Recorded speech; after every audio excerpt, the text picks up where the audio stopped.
Right off jump, I do want to apologize for the tardiness in terms of these extra segments for UFC Vegas 102. I hope you guys got the majority of my reads and my, information from the MMA Lawcast, which I dropped earlier this week, but struggling with my webcam this week, and it was really, I don't like delivering half-assed products, and with the video aspect of this kind of being a big part of it for me, it was kind of shitty that I was unable to figure out what the hell is going on. So we'll be getting a new one for later on, probably starting for next week.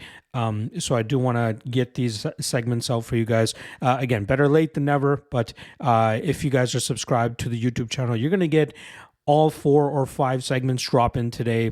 So keep your eyes peeled for that. I'll try to portion them out as much as I can to get some solid views on each of them. But I do want to apologize right off the bat for anybody tuning in this week in regards to these extra segments that I dropped. So there you guys go. All right, this first one, it is going to be the lock of the night, or top of 3 lock of the night candidates for UFC Vegas 102.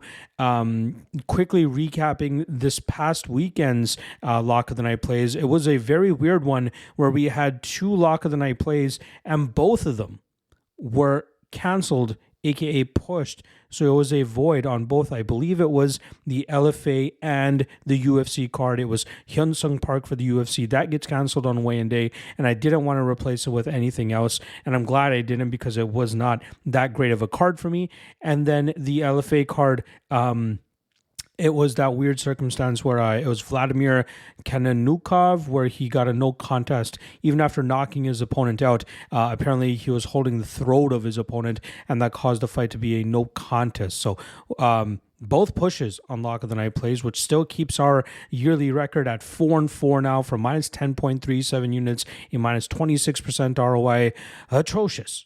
Not a good start to the year, but thankfully we are just halfway through February now, and there's plenty of time to profit, just as we have done with the lock of the night play for the past several years now. So let's get right back on the boat here. We'll go with our top 3 lock of the night candidates for this UFC card. Reminder, I've already posted on the lock of the night Patreon page, and the odds that you're going to see here or hear from me on these 3 candidates may not be accurate with the one that I actually dropped to the Patreon page earlier this week. Again, normally when I drop my lock of the night play, it's kind of in tune with this segment, which usually drops on Tuesdays. So there have been some odds changed, but I'm going to go with the updated odds right now, although you'll likely get better odds if you see what the lock of the night play is earlier this week. So let's get right into it. First candidate up is going to be Walter Walker, who comes in at minus 270 as he goes up against middling heavyweight Dontel Mays.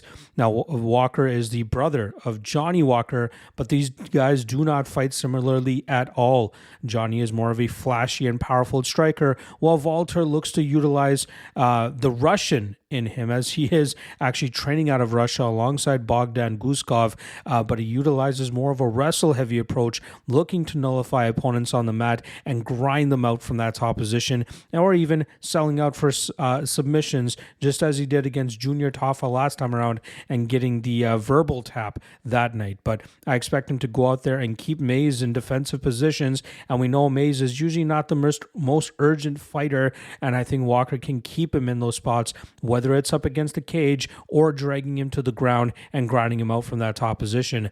No matter how Walker ends up winning, I believe he is more than worthy of being a lock of the night candidate.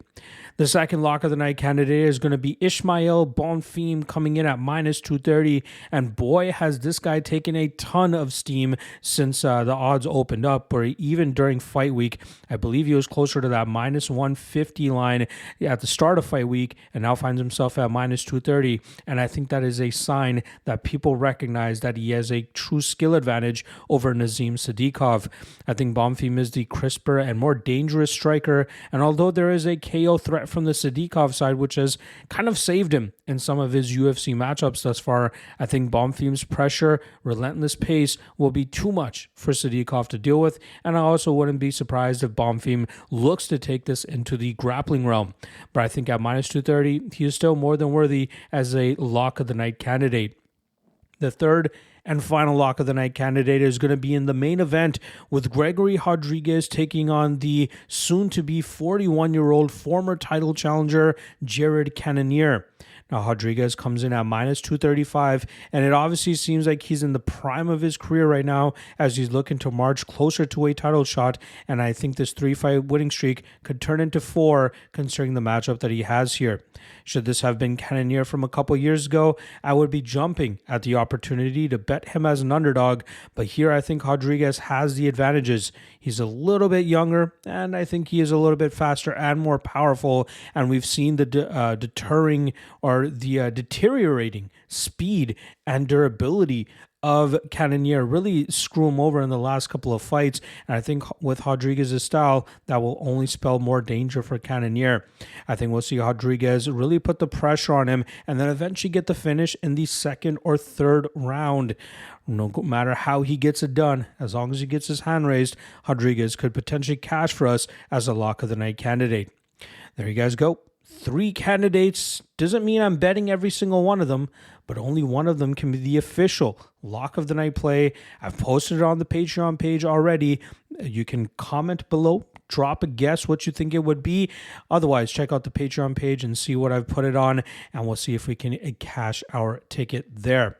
All right, I will see you guys later today for another one of the great segments that I dropped for you guys. I'll see you guys then. Peace.